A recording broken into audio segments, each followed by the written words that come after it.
नमस्कार मित्रों।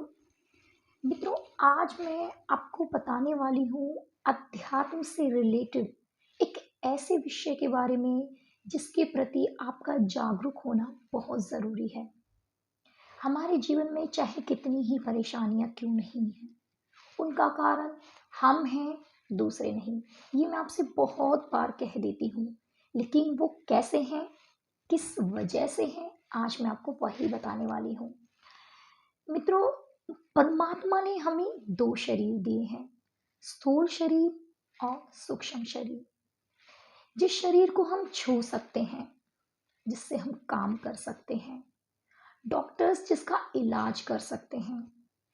आपकी किडनी है, लीवर है, आपके हाथ हैं, पैर हैं, आपकी आंखें हैं, इन सभी चीजों का इलाज हो जाता है। बहुत सारी मशीनें भी इनके लिए, बहुत सारी दवाइयां भी इनके लिए बन चुकी हैं।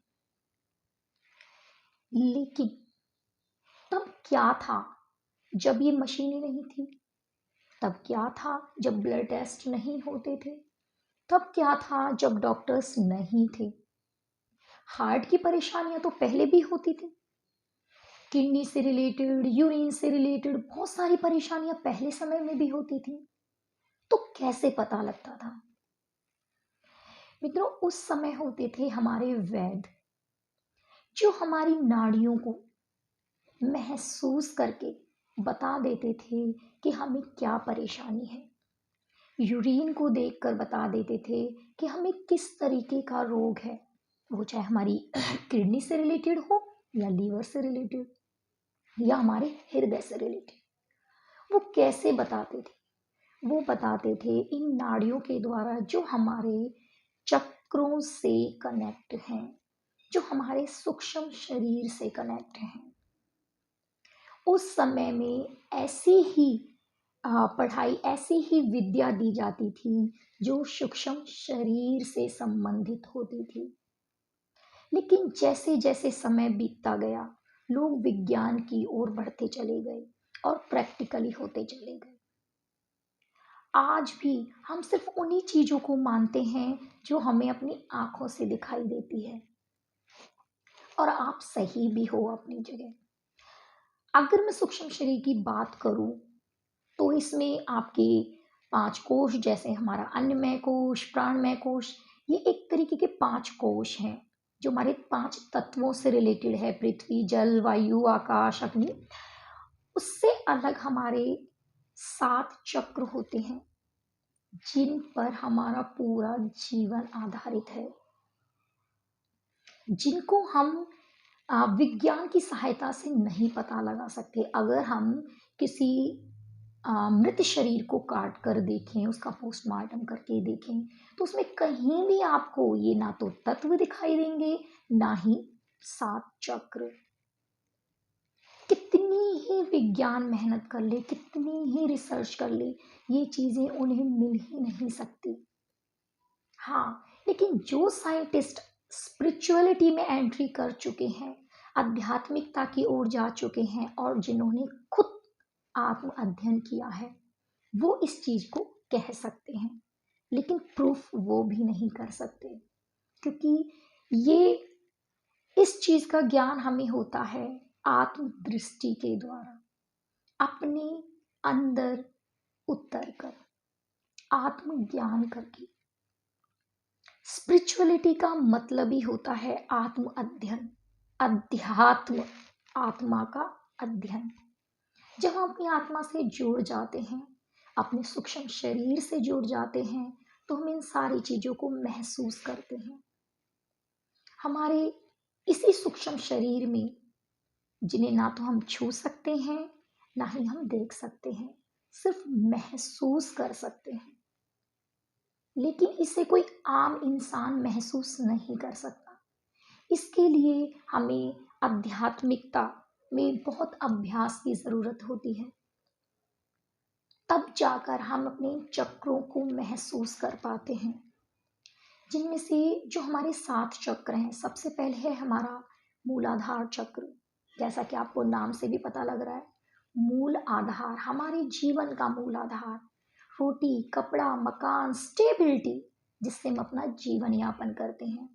जिसका ये चक्र बैलेंस है, एक्टिव है इन प्रॉपर वे, वो इन सारी चीज़ों को बड़े आराम तरीके से बिना ज़्यादा मेहनत करे पा लेता है।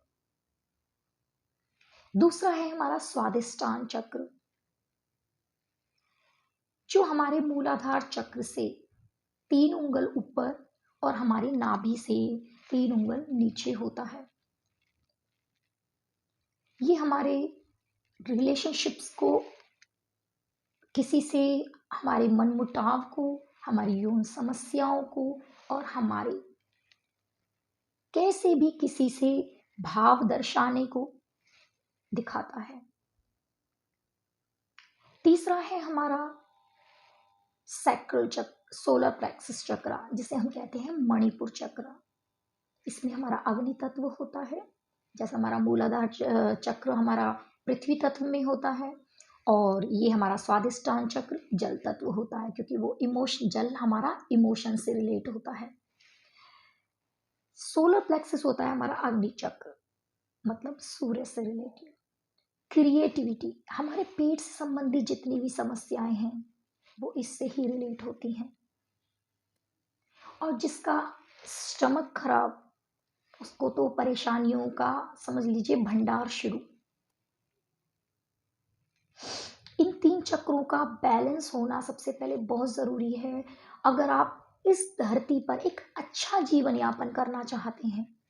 यदि आप 7 चक्रों को भी आगे नहीं करना चाहते, एक्टिव नहीं करना चाहते, तो आपको इन 3 चक्रों का बैलेंस करना और एक्टिव करना बहुत ज़रूरी हो जाता है। हमारे समाज में किसी से मनमुटाव हो, या हमारी पैसों से रिलेटेड, धन से रिलेटेड, स्टेबिलिटी से रिलेटेड कोई भी समस्या हो, या हमें ये ज्ञान ना हो कि हमारे अंदर क्या खूबी है जिस खूबी को लेकर हम आगे काम कर सकें और जीवन यापन कर सकें, तो इन 3 चक्रों का बैलेंस होना बहुत ज़रूरी है। चौथा है हमारा अनाहत अनाहत चक्र, जो हमारे हार्ट के पास होता है। यहां जाकर जो इस चक्र के पास चला जाए, उसे एक अनहद, जिसकी हद ना हो, जिसे किसी की जरूरत ना हो, एक ऐसी आवाज, आपको एक ऐसा नाद सुनाई देता है जो बिना बजाए होता है। हम कभी भी कोई आवाज आएगी, वो किसी चीज को किसी दूसरी चीज से टच करने पर ही आएगी, चाहे वो हमारी क्लैपिंग हो या फिर हमारा बर्तन से बर्तन का खटकना हो, या हमारा किसी से बात करना हो, वो भी हमारी वॉइस, वो हमारी आवाज, वो एक तरीके के अलग अलग नाद हैं, लेकिन ये एक ऐसा अनहद नाद है जिसकी कोई हद नहीं, जिसे किसी चीज की जरूरत नहीं, अपने आप बज जाए। जब हमारे नीचे से होकर ब्रह्मरंध्र से अमृत, यहां से होकर थड़ाई से होकर कंठ चक्र से होकर यहां जाकर एक एक बूंद इस पानी में, यहां पर हमारे पानी होता है, पानी में जाकर जब गिरता है, तो आप कोई भी चीज पानी में गिरिए, वो जरूर कुछ ना कुछ आवाज करती है। तो तब जिसका ये चक्र बैलेंस और एक्टिव होना शुरू हो जाता है, वहां उसे अनहद नाद सुनाई देने लग जाता है। वो दुनिया में कोई अच्छा हो या बुरा हो, सभी को एक दृष्टि से देखता है, ना उसके लिए कोई अच्छा है ना कोई बुरा।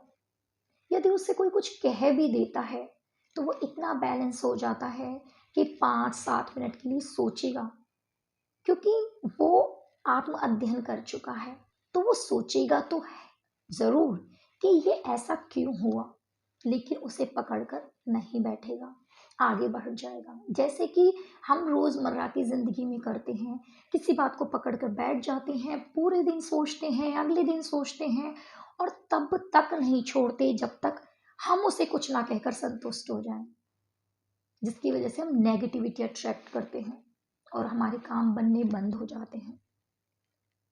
उसके बाद आता है हमारा कंठ चक्र, जिसे हम विशुद्धि चक्र कहते हैं। इस चक्र पर आकर आपको वाक शक्ति मिल जाती है। लोग आपके शब्दों की ओर अट्रैक्ट होने लगते हैं। जो कभी आपकी बातों को सुनते नहीं थे या सुनकर भी इग्नोर कर देते थे, आज वो आपकी बातों में वजन महसूस करते हैं। आपकी बातों में एक ऐसा जादू होने लगता है कि लोग आपको सुनना चाहते हैं, समझना चाहते हैं।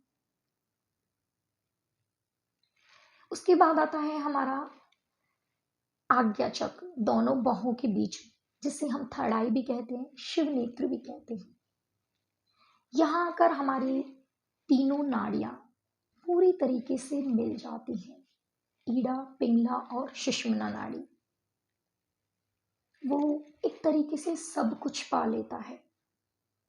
यहाँ आकर एक ऐसी फीलिंग उसे होने लगती है कि जैसे, अगर मैं कहूँ तो जैसे उसे सब कुछ मिल गया। उसकी इंट्यूशन बहुत तेज होने लगती है। उसे कई बार फ्यूचर भी दिखाई देने लगता है। किसी को फ्यूचर नहीं भी दिखाई देता, फ्यूचर में क्या होगा वो महसूस होने लगता है, अच्छा या बुरा। कई लोग यहाँ आकर ईगो में, अहंकार में आकर फंस जाते हैं और आगे ग्रोथ नहीं कर पाते। लेकिन जिन्हें परमात्मा से कनेक्ट होना है, अपने आप से पूरी तरीके से कनेक्ट होना है, जिन्हें लोगों के लिए कुछ करना है, ना कि अपने अहम में या इन शक्तियों को पाकर वहीं रह जाना है, तो वो आगे तक जाने लगते हैं। वो है हमारा सहस्त्रार चक्र, क्राउन चक्र जिसे कहते हैं, जिसमें हजारों पंखुड़ियों का एक कमल होता है जो यहां तक चला गया और जिसने जरा सा भी इसे खोल लिया, समझ लीजिए जरा सा भी उसने खोल लिया, तो भी उसने बहुत कुछ पा लिया। वो अपने सबकॉन्शियस माइंड से इतना कनेक्ट हो जाता है, इतना मेडिटेशन कर लेता है कि उसका मैनिफेस्टेशन कंप्लीट होने लगता है। वो जो चाहता है वो पूरा होने लगता है। यूनिवर्स उसके लिए काम करने लगते हैं। वो यूनिवर्स के लिए काम नहीं करता, फिर यूनिवर्स उसके लिए काम करते हैं। यहाँ आकर उसे अपना सोल पर्पस भी पता लग जाता है कि वो इस धरती पर क्यों आया है और उसे क्या करना है, किस तरीके से करना है। वो खुद उनके यूनिवर्स, ईष्ट देव, जिनको भी आप मानते हो, वो उन्हें मार्गदर्शन देने लगते हैं। सबसे इम्पोर्टेंट बात, मेरे पास कुछ के क्वेश्चन आते हैं कि हमने 7 चक्रों के बारे में पढ़ा तो है, लेकिन कहते हैं कि बिना गुरु के इन चीज़ों पर अप्लाई, इन चीज़ों का अभ्यास नहीं करना चाहिए। आप कहाँ जाकर गुरु को ढूंढोगे, आप मुझे बताइए। अगर आप गुरु को नहीं ढूंढ पाए तो क्या आप आध्यात्मिकता में नहीं जाओगे? क्या आप स्पिरिचुअलिटी में एंट्री नहीं करोगे, जो आपके मेन जीवन का आधार है? अपने आप से कनेक्ट होने के लिए आपको किसी और की जरूरत है? मैं नहीं मानती। गुरु भी सिर्फ और सिर्फ हमारा मार्गदर्शन करते हैं, और यदि आपको परमात्मा पर भरोसा है और पूरी तरीके से आप उनको सरेंडर करके इसमें एंट्री करते हो, तो वही आपको मार्गदर्शन दे देते हैं। आपको जब गुरु की जरूरत होगी तो वो खुद आपके पास किसी ना किसी को, किसी ना किसी रूप में भेज देंगे। वो चाहे 4 दिन के लिए हो या 15 दिन के लिए या साल भर के लिए, वो खुद आपका कनेक्शन उनसे जोड़ देते हैं। आपके सारे काम, आपकी सारी जो आपके माइंड में कंफ्यूजन होगी वो क्लियर होती चली जाती है। हमें अपनी आप से कनेक्ट होना है, ना कि किसी और से। अब आती है बात गुरु की। जो मेन अच्छा गुरु होगा, सही मायने में गुरु होगा, एक समय आकर वो भी आपको छोड़ देगा, क्योंकि वो भी ये बात जानता है कि उसके शिष्य को अपनी आगे की यात्रा खुद स्वयं तय करनी है, बिना गुरु के। एक दिन आपको गुरु भी मुक्त कर देगा। यही स्पिरिचुअलिटी का आधार और अंत है कि आपको हर चीज से मुक्त होना है। आप इस धरती पर हो, अपने परिवार के लिए कर रहे हो, समाज के लिए कर रहे हो, लेकिन एक फर्ज के रूप में। मोह के रूप में नहीं। आप उनसे बिना अटैच हुए, अटैचमेंट अलग चीज है और कनेक्शन अलग चीज है, तो आप उनसे सिर्फ कनेक्ट रहिए, ना कि अटैचमेंट दिखाइए। फर्ज पूरे कीजिए, अपनी आत्म संतुष्टि कीजिए, लेकिन इन सब से मुक्त होकर जाइए। इस धरती पर आने का मकसद ही इन सब चीजों से मुक्त होना है, ताकि हमें आगे अगले जन्म में इन सारी चीजों को दोबारा फेस ना करना पड़े, ना वो दुख ना वो सुख। अब बात आती है कि क्या कोई इन किसी चक्र पे चला जाए, जैसे विशुद्धि चक्र पे चला जाता है तो उसका मन पूरी तरीके से शांत हो जाता है, तो क्या वो पूरी तरीके से हमेशा के लिए शांत हो जाएगा? नहीं। अगर आप किसी डॉक्टर के पास जाते हो और आपकी आई साइड वीक है, वो आपको चश्मा बना के दे देता है और आप उस चश्मे को पॉकेट में रख लेते हो, तो क्या आपको साफ दिखाई देगा? नहीं दिखाई देगा, क्योंकि आपने चश्मे को यूज तो किया ही नहीं। इसी प्रकार अगर आपका विशुद्धि चक्र एक्टिव होता है और आप मेडिटेशन नहीं करते हो, प्रॉपर वे में हीलिंग नहीं देते हो, उस पर काम नहीं करते हो, उस पर ध्यान नहीं देते हो, उसका यूज कैसे करना है वो नहीं करते हो, तो वो आपका फिर से इम्बैलेंस हो जाएगा। आपको समझ ही नहीं आएगा उसके साथ क्या करना है। अगर आपको ये लगता है कि मुझे सारी चीजें करनी कैसे हैं, तो सबसे अच्छा तरीका है आप मेडिटेशन करना शुरू कीजिए, हीलिंग करना शुरू कीजिए। मेरे जैसे अब इस समय काफी लोग इस धरती पर आप लोगों के लिए हैं। आप बस उनसे जुड़ने की कोशिश तो कीजिए। आपको लगता है मेडिटेशन करना मतलब हिमालय पर्वत पर जाना, 7 चक्रों को जगाना मतलब कि तपस्या करना, परिवार से दूर जाना। इस गलतफहमी को दूर कीजिए। हम इस परिवार के साथ, इस समाज के साथ रहकर इन सारी चीजों का अनुभव कर सकते हैं और कहीं अच्छे वे में महसूस कर सकते हैं। आपके साथ आपका परिवार है, आपकी जॉब है, और फिर भी आप स्पिरिचुअलिटी से कनेक्ट हो, उसका तो एक अलग ही एहसास होता है। मैं खुद हीलिंग प्रोसेस करते हैं, हीलिंग्स देती हूँ, हीलिंग प्रोसेस करती हूँ, रेकी एनर्जी देती हूँ, अटेनमेंट देती हूँ, मेडिटेशन क्लासेस देती हूँ संडे को। यदि आप मुझसे जुड़ना चाहते हैं तो एवरी संडे हम इवनिंग में क्लासेस देते हैं फ्री ऑफ कॉस्ट, क्योंकि मेरा सोल पर्पस ज़्यादा से ज़्यादा स्पिरिचुअल लोगों को आगे लाना है। सभी को उनसे खुद को जोड़ना है। आपको खुद को खुद से अपने आप जोड़ना होगा। मैं सिर्फ उसमें आपकी हेल्प कर सकती हूँ। मैं सिर्फ एक आपके लिए माध्यम हूँ। करना स्वयं आपको है। यदि आप मुझसे जुड़ना चाहते हैं और इसी तरीके की हीलिंग मेडिटेशन के बारे में नॉलेज लेना चाहते हैं, तो आप मुझसे डिस्क्रिप्शन बॉक्स में मैंने नंबर दिया हुआ है, कमेंट बॉक्स में मैं आपको नंबर डालूंगी, तो आप उसके लिए प्लीज़ मुझसे ज़रूर कनेक्ट हुएगा। और यदि आपको मेरी आज की वीडियो अच्छी लगे और आप चाहते हो कि आगे भी इनसे रिलेटेड मैं वीडियोस लाती रहूं और वो सभी अपडेट्स आप पर टाइम रहते पहुंचें, तो प्लीज़ जो मेरे न्यू व्यूअर्स, मेरे चैनल को सब्सक्राइब कीजिएगा, लाइक कीजिएगा और ज़्यादा से ज़्यादा शेयर कीजिएगा, ताकि जो लोग, जो स्पिरिचुअल लोग घर तक बंधे हुए हैं, दबे हुए हैं, एक डर में जी रहे हैं कि बिना गुरु के हम कैसे करें, उनकी गलतफहमी दूर हो और वो अपने ऊपर काम करें और इस दुनिया में आगे आए, ताकि वो दूसरों की भी हेल्प कर सकें। आज के लिए बस इतना ही। इसी तरीके से आपके सामने आगे वीडियोस लाती रहूंगी। धन्यवाद।